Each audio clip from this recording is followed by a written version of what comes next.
Stunning, hello.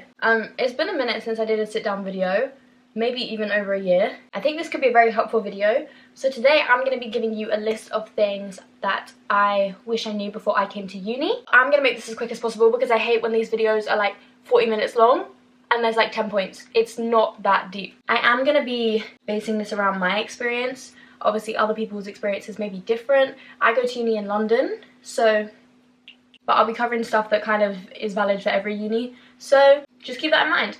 My camera died, but I did the intro already, so I'm gonna keep that intro and we're gonna talk about it now. Oh, by the way, if you've been to uni and you have a few things to add, just comment below, because that would be great too. I just finished my second year of uni, like yesterday was my exams. I did film a video on that as well, so that'll be up if you want to watch that. I applied to uni through clearing. If you watch any of my old videos, I literally hated the idea of uni. It was not a bit of me. I never planned on going. I just had a mental breakdown one day and applied for uni and got in, and then went literally like 3 weeks later. And here I am, 2 years later. By the way, I'm gonna eat my guacamole and my strawberries and my chips whilst we talk. For the vibes. Thing number one is freshers is not all that. Again, I'm speaking from a London perspective. Maybe because there's always something in London, do you know what I mean? There's always parties, there's always clubs. You've got the Mayfair clubs where you go and get like free drinks as a girl. Take advantage of that, by the way, if you come to London. This year I didn't do freshers at all. I don't really ever drink. It's just not that great. Even first year, like, I never lived on campus. I live off campus, but I'm still in accommodation. Last year I just did stuff with like people I lived with and people I met here. I wouldn't recommend going out and buying everyone drinks to get them to like you, or just spending loads of money on alcohol. Like, it's not cute. And then like you're gonna be broke for the rest of the year. Tip number two is don't have high expectations for your flatmates. I feel like a hypocrite. I love my flat. There's one girl who's a bitch who doesn't even speak. There's 8 of us, right? So 1 out of 8, I will take that. Last year I had a very good flat. There was just like, again, one person I didn't like. But from like stories I've heard, you're better off going in with very low expectations and being pleasantly surprised than going in thinking, oh my god, like I'm gonna have a bunch of best friends and eek. Hopefully you get lucky, because there is nothing worse than a messy flatmate. Callum Patel, I'm talking to you. And don't go in a studio as well, by the way. Like, you want flatmates, even if they are shit. London is very, very expensive. And you do have to be a little bit delulu. For example, me and my flatmate were looking at cocktail prices the other day. Like, we were thinking of going for like a dinner. We were like, oh my god, they're only £13. I'm so used to cocktails up here costing 16, 17, 18, 25 pounds that you just have to start thinking that that is normal. I'm gluten-free, I'm dairy-free. My weekly shopping is about 50 quid. 50 pounds a week to feed me. And I don't eat loads. But London is so expensive. This exact accommodation, they have one in Liverpool, £100 cheaper a week. Actually, I think it's gone up here. So it must be like 120 per week cheaper in Liverpool. But because I've moved here and I haven't had the experience of like spending my own money like that anywhere else, I'm just used to it. So to me, like, I don't look at the prices for a lot of things. I don't need to see. I don't want to know. Because realistically, if I'm going to be buying food anyway, I don't need to be stressing about how much it's going to cost me when I'm going to buy it regardless. If you move to London, stop comparing rent prices, because obviously you're going to have the highest rent and you're just going to have to bum it. You live in a great city. So there you go. Number 4, again, is more specific to London. If you are going to study in London, get a student Oyster card and get a rail card and attach your rail card to your Oyster card, because you're going to save a third on travel, which may not sound too deep, but when you're spending like £5 to £6 a day, probably average, and it goes down to like £4, you're going to love it. Traveling in rush hour, you don't get the discounts. So again, on top of that, I would avoid traveling in rush hour when you can. If you're not traveling in rush hour and you have the rail card on your Oyster, you're going to save so much money. It's actually ridiculous. If I could literally go back in time, I would do that, because I didn't even know that until like after Christmas, and I had a rail card that whole time. So I would literally go back, and the second I came to London, attach that rail card. All you do, by the way, to attach it is literally go to the station and ask someone to put it on. Number 5, this goes for all unis. Routine is so important, especially if you have more of a chill course, like you're only in 2-3 days a week. First of all, that's ridiculous. 10 grand for 2 days a week is absolutely insane. At the same time that you are in school, you're now an independent woman, man, whatever, you are going to need a routine. You can't wake up at midday, fall asleep at 5 a.m, eat shit. Like, you're gonna feel shit. Even if it's like wake up at 9 o'clock and go on a walk and make food, have something, otherwise you will lose your mind. I would recommend like getting a gym membership or like picking up some hobbies, learning a language. Yeah, if you're in London, learn a language actually, because if you don't know at least 2 languages and you come to London, you're going to be the odd one out. More people are bilingual or trilingual or quadlingual, whatever, than aren't. So learn a language. It's going to be very helpful in life. Number 6. This is something I did as soon as I got here, and I am so grateful I did, and that is to explore as soon as possible. Exploring not only is going to make you realize the city is a lot more simple than you think it is, but also where to go and where not to go. Because again, you're in London. Do you know what I mean? You're going to understand where's good London and where's London, you know? Even if you do like the basic touristy stuff at first, Westminster, Big Ben, go to Waterloo, go to London Bridge, go to Canary Wharf, the O2, go to Greenwich, and definitely explore your area as well. When I first got here, I used to walk to Tesco, which is like a 25-minute walk that way. Turns out that's near something. I've walked from like 5 tube stops down. Like, whenever I get the tube, I walk everywhere, because you realize it's quicker to walk than it is to get the tube sometimes.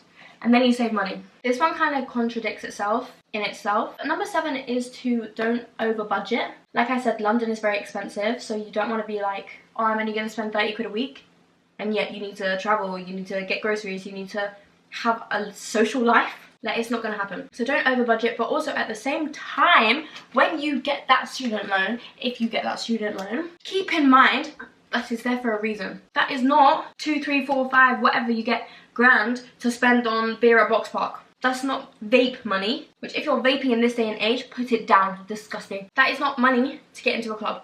That's not cute. That's what that is. You want to budget smartly. Don't overdo it, but budget well. Understand that obviously some weeks will go up, some will go down, like freshers will be more expensive, but don't be stupid with your money, okay? You're in London. It's very easy to be stupid with your money. This one's hilarious because I religiously stand by this, and yet I'm doing it right now. But number 8 is to not eat in your room. I didn't even remember that being on there. It does say in brackets, with exceptions. I really recommend eating in your kitchen, especially if you have a smaller room. I'm lucky I've got a bigger room this year than I did last year. But when you start to eat in your room, you start to associate your room with eating. Like, right now I'm in bed eating. Cool, this is a one-off for me. I hardly ever do it. If I did this every day, my brain isn't going to associate my bed with sleep. It's going to associate my bed with food or with work. Like, keep your bed for sleeping, your desk for work, your kitchen for eating. Do you know what I mean? Don't be doing this every day, because you're literally not going to sleep, and then that's going to mess up your routine, which I said is already very important. Yeah, so just ignore me being a hypocrite right now. Be confident. Fake it till you make it. You're only at uni once. You're only there for 3 years. I take music. I haven't performed at all. Have I forgotten how to perform? Yes. Have I embarrassed myself when I've had to perform? Yes. If I could go back, I would just perform and keep that habit. When you're at uni, you are going to meet new people, therefore you're going to become a new person. Be confident. Introduce yourself. Don't be shy. Don't be a bitch, by the way. Don't be rude. No one likes a rude person, okay? Go to that meeting. Talk to people. Because realistically, if you don't speak to them in the first like week or 2, you're probably not going to speak to them, and then you're going to be known as that girl that doesn't talk. Do you want to be the shy one? Go to your lectures, okay? Whether it clocks in your brain or not, you have paid nearly £10,000 to go to uni. Understand? That comes down to at least 50 quid per lecture. Per lecture. So anytime you're like, oh, I'm not going to go today, £50. Cool, maybe it's boring. Go anyway. I'm not going to sit here and tell you I've never skipped a lecture, because obviously I have. But just understand, when you skip a lecture, you're literally losing £60, £80, £50. Come on. Don't be one of those people who do your assignments last minute. You're at big boy school now. So doing a whole portfolio the night before doesn't work. Did it first year. Not fun. Actually, it is kind of fun when you're in the library like all night. But at the same time, like, it's not fun. Make those notes in lectures, because trust me, that's going to come back and bite you in the ass if you don't. 12 is to get a class pass trial. Class pass is basically, this isn't sponsored by the way, I would love it to be sponsored. You can get like your first month free, and you basically get 52 credits, right? And with those 52 credits, you can go to different workout classes, gyms, all across London, or if you're out of London, I'm pretty sure they do it out of London too. I've done reformer Pilates, I've done yoga classes, I've done boxing, I've gone to different gyms, which then have had really fancy changing rooms, and I've gone to the sauna, and I've gone to the steam room, and I've had like fancy showers. Like those ones, get class pass just for the trial, because you get 52 credits. Those classes will be like 4 or 5 credits, and you can try out different things and see what you like. Again, that's like exploring, like I said. You get to see a lot. Class pass trial is literally free, and then I think from then on it's like 70 quid a month, which as a student I don't expect you to be doing. But when you go to these places and you look at their memberships, and it's £200 a month, £300 for 5 classes, you're saving money. And that's where the delulu starts to kick in, because you understand, oh my gosh, £70 a month is cheap. When you're comparing it, ooh, it seems cheap. This is another like subscription based thing, but if you like coffee, hot chocolate, matcha, Pret subscription, £30 a month, 5 free coffees a day, 20% off all food. Pret, please sponsor me. And I had one when I first got here, I have one now. I love coffee, not in a cute little quirky relatable way. I just really like coffee. I like the taste of it. It doesn't wake me up, I just like the taste of coffee. If you want to study somewhere different, you don't even have to go somewhere and like buy something. You can just go there, get a drink and sit down, so you have a nice little space to study that isn't your room or your kitchen or uni, without having to pay. 5 free coffee. Obviously don't get 5 coffees a day unless you literally want heart problems at the age of 30. Iced chai, iced matcha, hot chocolate. The Pret subscription always makes me early to uni, because I always leave earlier to get my Pret, and in my head it takes me 20 minutes to get to Pret and then to the station. It doesn't, it takes like 10. I'm always early to uni. Number 14 is to treat yourself. At the end of the day, uni is a big deal. Now I'm here, it's not. And it's actually gone way too quick. Thinking back to 6th form Izzy, to uni Izzy, whoa.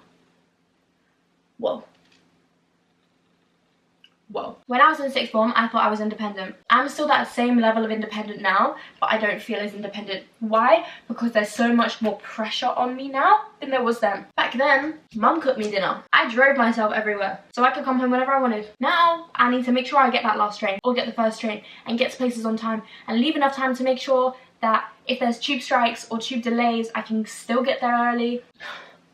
Uni is exhausting, right? There's a lot of work. People treat you like adults and kids at the same time, and you have to pay to do your washing, and you've suddenly got to cook every single meal for yourself, and you're skipping my phone, what am I filming on? My camera storage was full. I forgot what I've just said. But basically, uni is a big change. It is a lot of responsibility, and you don't realise how much until you're here. Don't be too harsh on yourself. Those days where you need it, order that food. Money comes back. Memories don't. Uni can be very tough. It can be very lonely at times. Why do you think I'm having a picnic in my bed right now? I used to love being alone. Now I love being around people. It is a big change. It's okay to feel a bit overwhelmed. You do need to reward yourself, realistically. Even if like it seems like too much to reward yourself, like it seems too expensive, or it seems pointless. Like, trust me, it's not. If you've had a tough week and you just want a bubble tea, get that bubble tea. If you're going into uni or you've applied, or let's say you weren't planning on going to uni and you're watching this because you just applied through clearing because you had a little mental breakdown like me, it's all gonna be okay.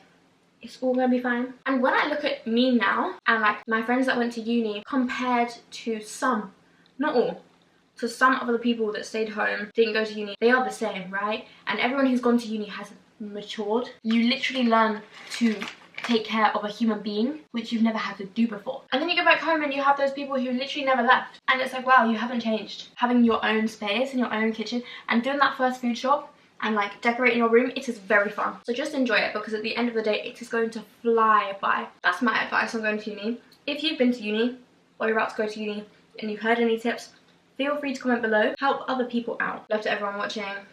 Appreciate you, and good luck. I'll see you very soon. Mwah.